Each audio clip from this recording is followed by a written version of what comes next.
Pertama-tama saya ingin ucapkan assalamualaikum warahmatullahi wabarakatuh kepada yang terhormat Bapak DRS Haji Khotim Asom MPDI selaku dosen pengampu mata kuliah Pendidikan Agama Islam kelas 29 ini, dan juga untuk teman-teman semua yang kami hormati, serta untuk para teman-teman yang ikut diskusi pada kali ini. Puji syukur kita panjatkan kehadirat Allah Subhanahu wa taala, karena atas rahmat dan karunia-Nya kita masih diberi kesempatan untuk belajar dan berdiskusi pada kali ini.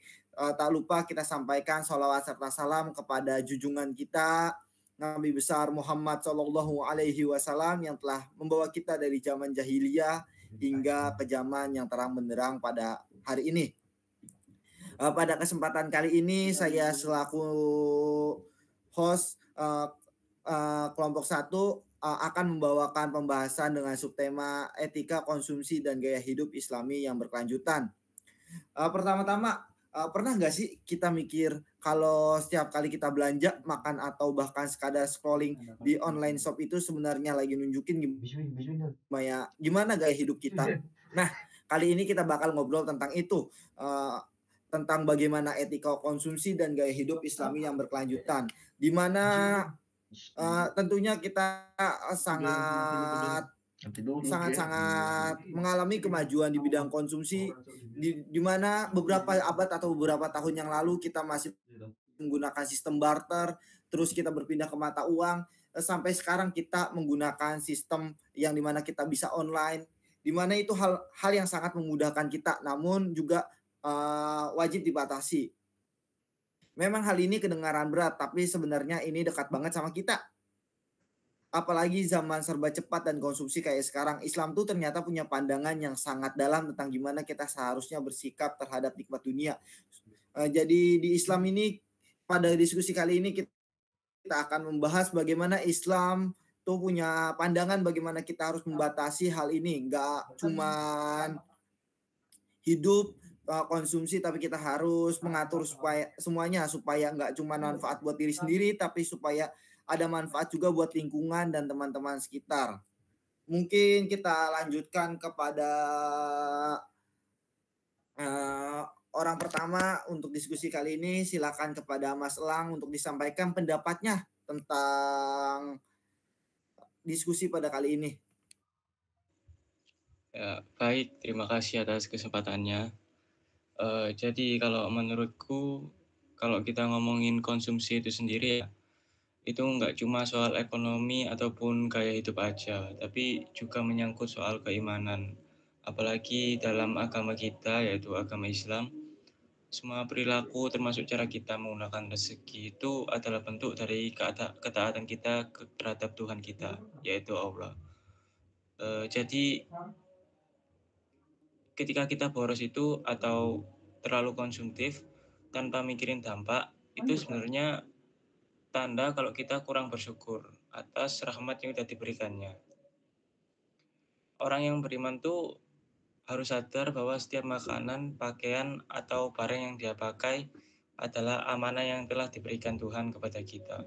Jadi harus digunakan dengan bijak, bukan berarti nggak boleh menikmati dunia ya. Tapi jangan sampai kenikmatan dunia itu bikin kita lupa pada tanggung jawab sosial dan lingkungan. Mungkin itu sih pendapat yang bisa saya sampaikan. Nah, bener banget tuh Mas Lang. Jadi kita itu hidup nggak cuman hidup-hidup doang, nggak cuman mikirin barang-barang yang kita konsumsi, tapi seperti yang kita disampaikan Mas Elang tadi, bahwa kita bukan berarti nggak boleh nikmati hidup di dunia, tapi jangan sampai kenikmatan dunia ini bikin kita lupa pada tanggung jawab sosial dan lingkungan. Selanjutnya mungkin ke Mbak Adisya, ada yang mau disampaikan nggak nih pada diskusi kali ini? Ya, saya juga mau nyampein bahwa Allah tuh juga udah berfirman dalam surat Al-An'am ayat 141 yang artinya, makanlah dari buahnya apabila ia berbuah, dan tunaikanlah haknya di hari memetik hasilnya, dan janganlah kamu berlebih-lebihan. Sesungguhnya Allah tidak menyukai orang yang berlebih-lebihan. Di ayat ini jelas banget bahwa Allah itu nggak suka sama orang yang berlebih-lebihan. Artinya bukan cuma berlebihan dalam konteks makanan, tapi juga termasuk penggunaan sumber daya alam. Kayak misalnya boros dalam penggunaan listrik, buang-buang air, atau bahkan beli barang yang nggak perlu. Islam ngajarin kita buat hidup seimbang, yaitu sederhana tapi cukup. Karena kesederhanaan itu bukan berarti kita miskin atau nggak mampu, tapi kesederhanaan itu adalah tanda dari iman kita yang sudah matang, gitu. Nah, ternyata yang disampaikan Mbak Adisha ini di dalam Al-Quran juga ada. Bahwa dalam Quran Surat Al-An'am ini kita dilarang untuk melakukan hal-hal yang berbau konsumtif.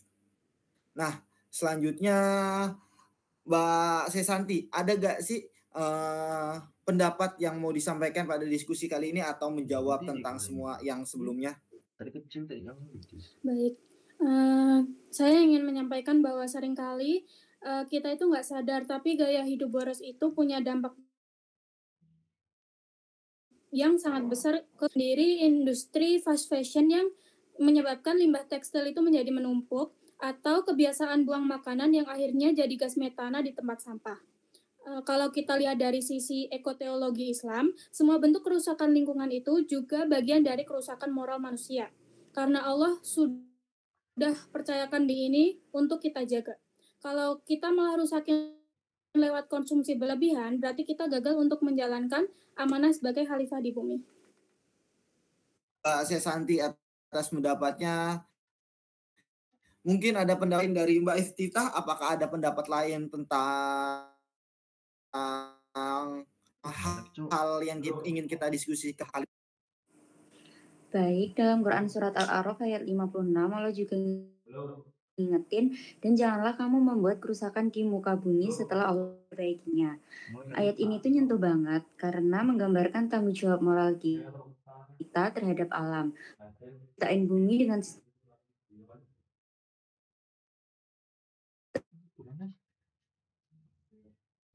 yang seimbang, ada siang malam, ada tanpa mikir dampak. Padahal kalau kita benar-benar beriman, harus bikin kita lebih peduli sama bumi, bukan. Terima kasih Mbak Iftitah. Allah Subhanahu wa Ta'ala itu menyampaikan dalam Al-Quran bukan hanya satu surat, tapi ada dua surat, yaitu dalam Quran surat Al-An'am ayat 141 dan juga Quran surat Al-A'raf ayat 56, di mana Allah itu menyampaikan bahwa kita nggak boleh konsumtif. Jadi kita sebagai umat Islam itu juga harus mikirin bagaimana kita nggak boleh konsumtif, bukan demi kebaikan lingkungan, tapi dari ajaran Islam itu sendiri. Mungkin untuk Mas Afin, ada gak sih pendapat tentang yang udah disampaikan teman-teman tadi, atau mungkin mau menambahkan apa yang tadi udah disampaikan? Oke ya, kalau dari aku ya, kalau kita pahami lebih dalam, Islam itu udah diajarin konsep sustainability jauh sebelum modern. Ngomongin soal itu ya, prinsip ada 3 hal.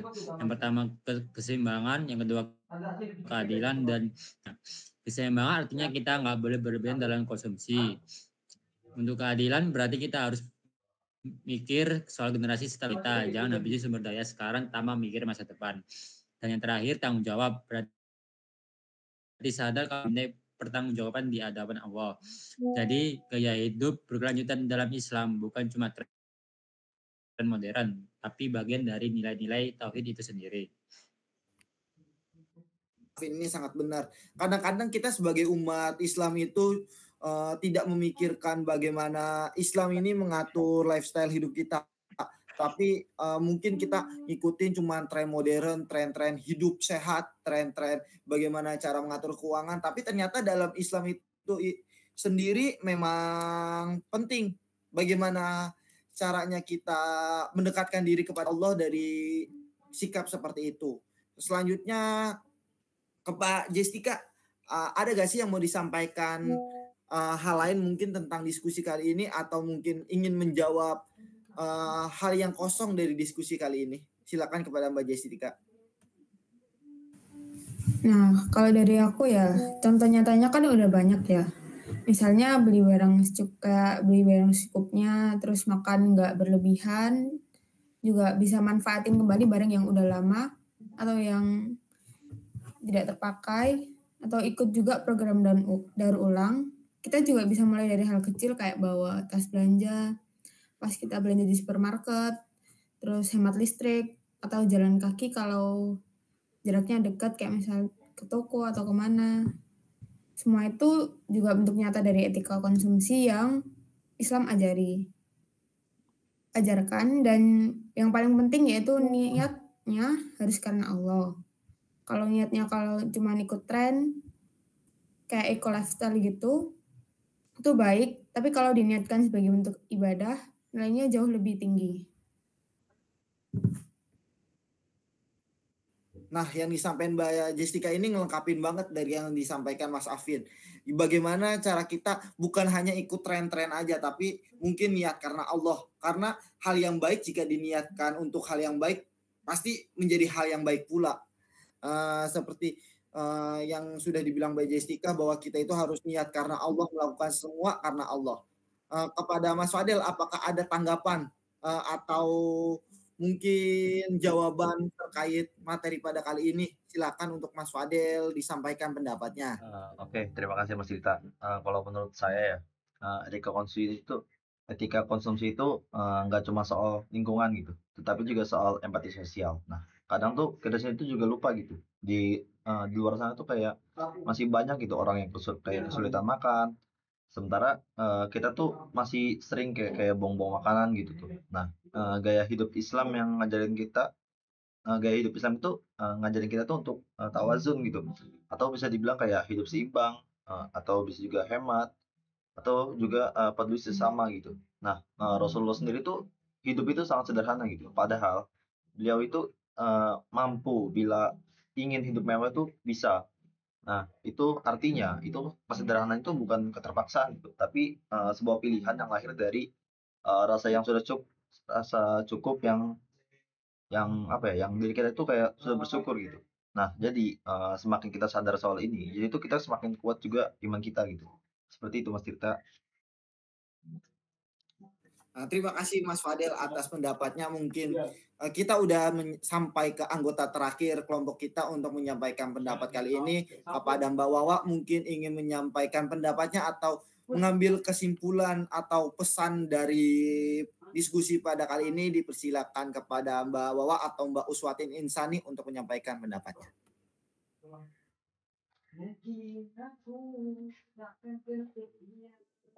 Jadi udah disampaikan sama teman-teman yang lain juga. Nah, jadi kalau dirangkum itu, etika konsumsi dalam Islam bukan cuma ajaran moral, tapi bagian dari keimanan. Karena menjaga bumi dan mengendalikan hawa nafsu itu juga bentuk ketaatan pada Allah. Mulai sekarang, yuk kita ubah cara pandang kita tentang gaya hidup, bukan sekedar soal tren atau hemat uang, tapi tentang tanggung jawab dan rasa syukur. Kita bisa mulai dari hal-hal kecil, itu dari makan secukupnya, pakai barang sampai habis, dan bersyukur atas yang udah kita punya. Karena pada akhirnya, keberlanjutan hidup ini berawal dari hati yang sadar bahwa semua yang kita nikmati adalah titipan dari Allah Subhanahu wa Ta'ala. Terima kasih pada teman-teman kelompok 1 telah menyampaikan argumennya pada diskusi kali ini. Tak lupa juga saya sampaikan terima kasih sebesar-besarnya kepada Bapak DRS Haji Khotim As-Som MPDI untuk membimbing kita selama kuliah pada juga. Saya sampaikan terima kasih kepada teman-teman semua kelas PAI kelas 29. Sebelum kita mengakhiri diskusi pada kali ini, sebaiknya kita mengucapkan alhamdulillah terlebih dahulu agar semua hal yang kita lakukan menjadi berkah untuk kita semua. Alhamdulillahirabbil alamin. Mungkin cukup sekian presentasi atau diskusi pada kali ini. Kurang lebihnya mohon maaf. Wassalamualaikum warahmatullahi wabarakatuh.